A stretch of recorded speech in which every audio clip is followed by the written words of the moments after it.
This Liberty Sports Update is brought to you by Beacon Credit Union. Hello, Flames Nation. My name is Nick Pierce, and it's a pleasure now to be joined by the head men's soccer coach at Liberty, Kelly Findley, kind enough to take a few moments here for us as he gives us a look at the upcoming 2020 schedule, which was just announced here this week. Coach Findley, thanks for taking a few moments here for us. It's nice to have one bit of good news and something to look forward to in the midst of everything else that's happening right now in the quarantine life with COVID-19. But as you release the schedule for the upcoming year, does that kind of give you a little bit of a bright light at the end of the tunnel? Yeah, it is. It's exciting to start thinking about that part. Obviously, the whole world, including the Liberty Flames community, both athletic and just general students, are dealing with all kinds of situations. So it is nice to start thinking about that. Getting our guys, I sent it out to our players the other day, and they all got excited about it. So it is something to look forward to. I think we've got a great schedule.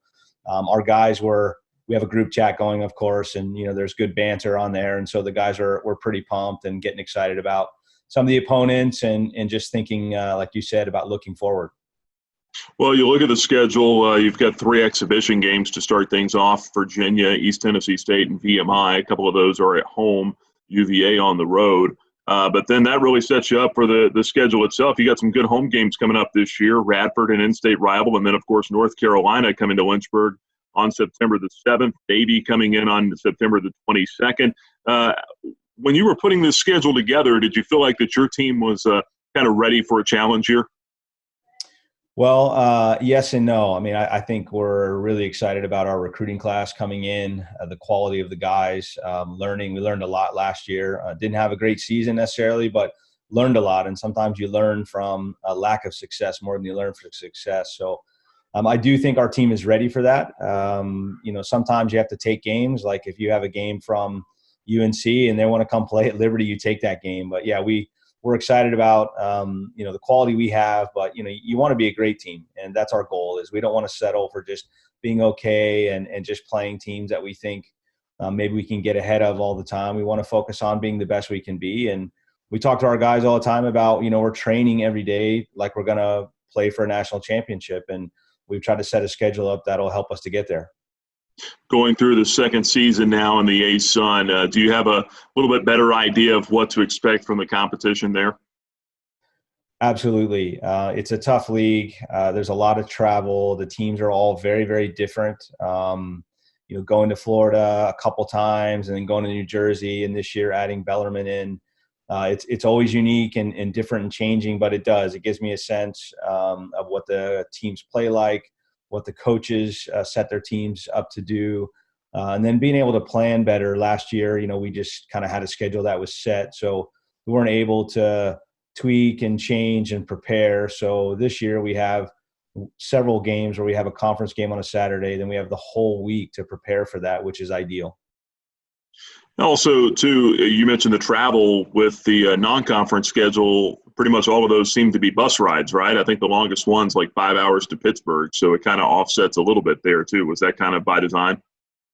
Exactly. Again, you're putting your guys under stress. As a coach, you're just thinking about soccer all the time in the game and whatever sport you're in, but, you can forget that the guys actually have to get up on a Monday morning and go to class every day while you're breaking video down. So, yeah, we tried to set up the schedule where the guys, are going to feel somewhat rested in a very intense and kind of high energy season. But yeah, that's the goal, is to get some out and backs, get the guys sleeping in their own beds, and try not to stress them off the field so they can perform on the field. And of course, they got to be student athletes. So, taking care of the class stuff is vital.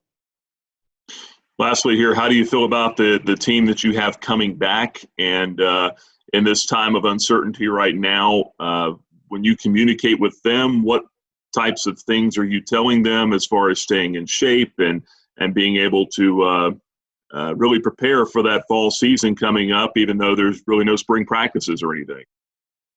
Yeah, that's a great question. Obviously these are different times and unique for everybody. And so I think just trying to focus and adjust on being the best version of themselves they can be. For our guys, we train harder, is our opinion anyway, in that we train as hard as we possibly can and train harder than everybody else. So in some ways, we see this as an advantage. Our guys are focused on the team and trying to be an important part of that team through their hard work and discipline and for me as an individual, I focus on having a growth mindset, and I see challenges as opportunities. And, we've kind of stressed to our guys that this is a chance to grow in your self-discipline, grow in your own work ethic, set up your own schedule, and be disciplined enough to focus on that. So, we're really hopeful that this will be an opportunity for our guys, and maybe even an advantage, because we think that they train hard, whether they're home, away, rainy, windy, cold, hot, sunny, doesn't really matter. And that's our focus. And that's been the message. And our guys are responding really well. They're keeping in touch with each other. We got all kinds of video chat and technology going. And it's been good to see. And the guys have good banter, like I said, going on the group chat. So it's been fun. All right, Coach. Well, we certainly appreciate your time. And we're looking forward to getting back in the stadiums and the venues. And hopefully you'll have a packed house coming up. I think you will. Coming up on August the 18th for the exhibition, and then certainly August 27th against Radford in the home opener. We appreciate it, Coach. All right, Nick. Thank you.